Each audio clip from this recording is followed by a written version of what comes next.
Hola, ¿qué tal?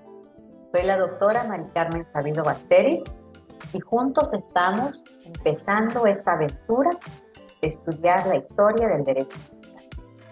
En esta primera sesión ya revisaste los dos primeros materiales de estudio donde pudiste entender qué es la historia del derecho y también cuáles son los métodos a través de los cuales se puede estudiar la historia. Ahora nos corresponde abordar el último tema de nuestra sesión. Es decir, vamos a comprender cómo ha evolucionado, cómo se ha desarrollado y cuál es la importancia de estudiar la historia del derecho.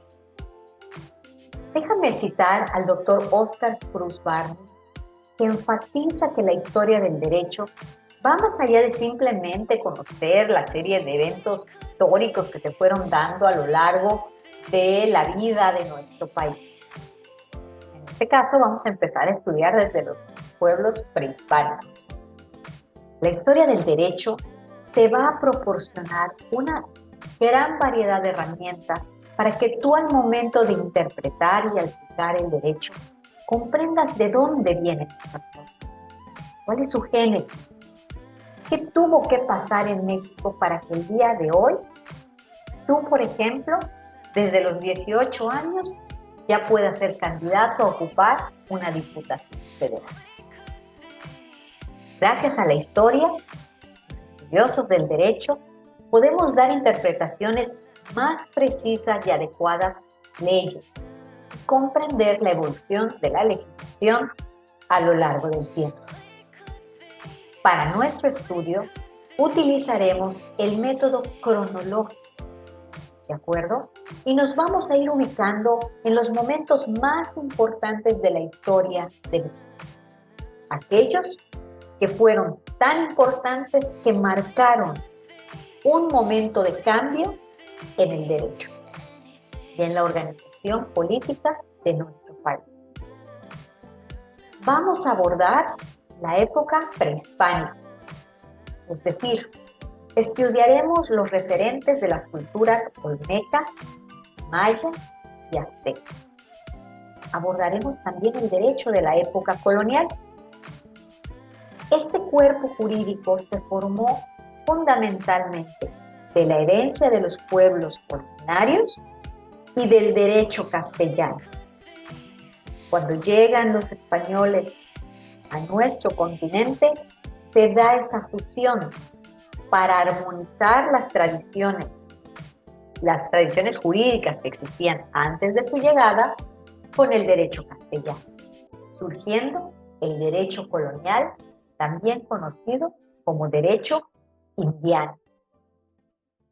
Nos moveremos después de 300 años de colonia española al nacimiento de independencia. Y ahí inicia la etapa del México moderno e independiente.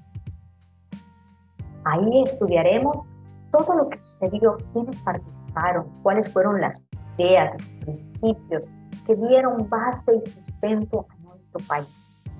La idea de la no esclavitud, que marcó un referente importante de nuestro constitucionalismo, comparación con Estados Unidos, donde no se prohibía en su constitución expresamente la esclavitud, sino que esto fue prohibida hasta una enmienda muchos años después de la promulgación de su constitución. Nuestro país surge como un país donde la esclavitud está prohibida. Este es un detalle importante que debes de tener presente.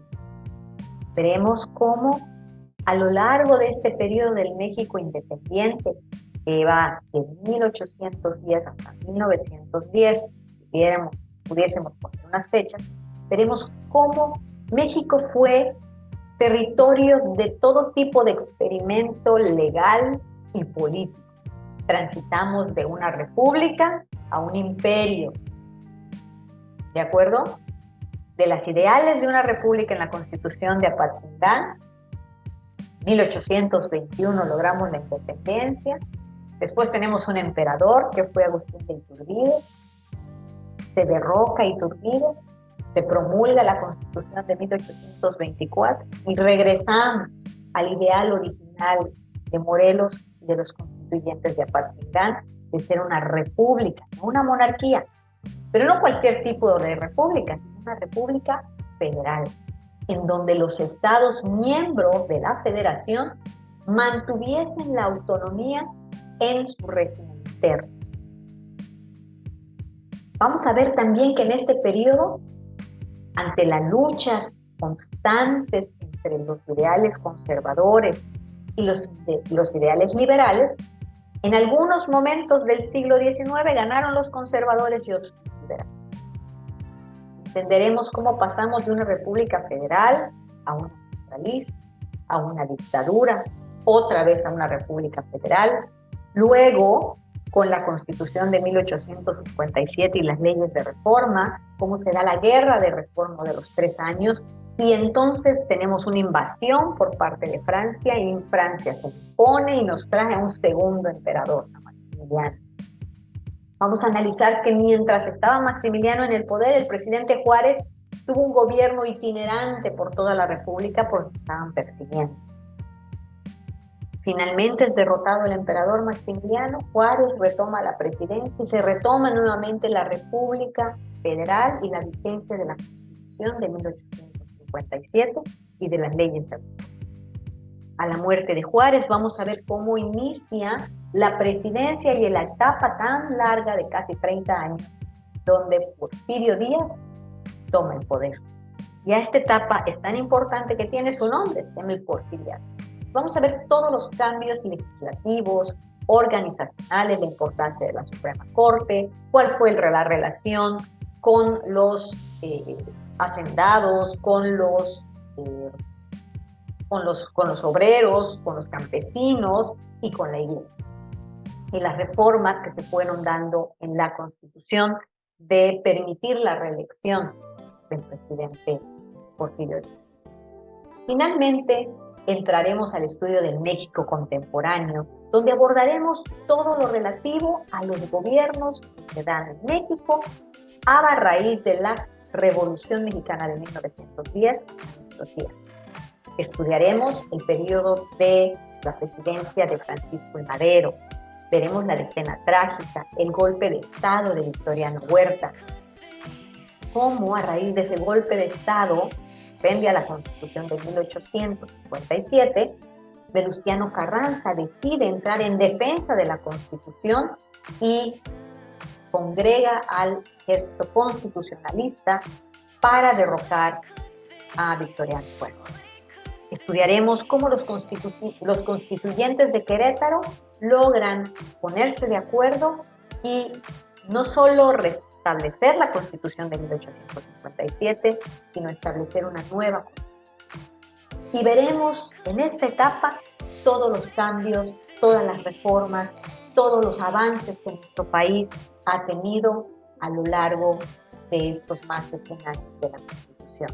Entre ellos, la reforma en derechos humanos, la reforma penal, las reformas electorales, los medios alternos de solución. Como ves, esta materia realmente es de gran importancia y relevancia para la formación.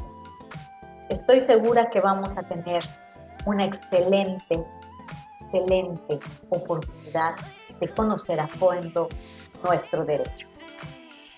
Te invito a volver a revisar los materiales, a hacer la actividad. Nos vemos en el próximo video. Un gusto tenerte en Historia del Derecho.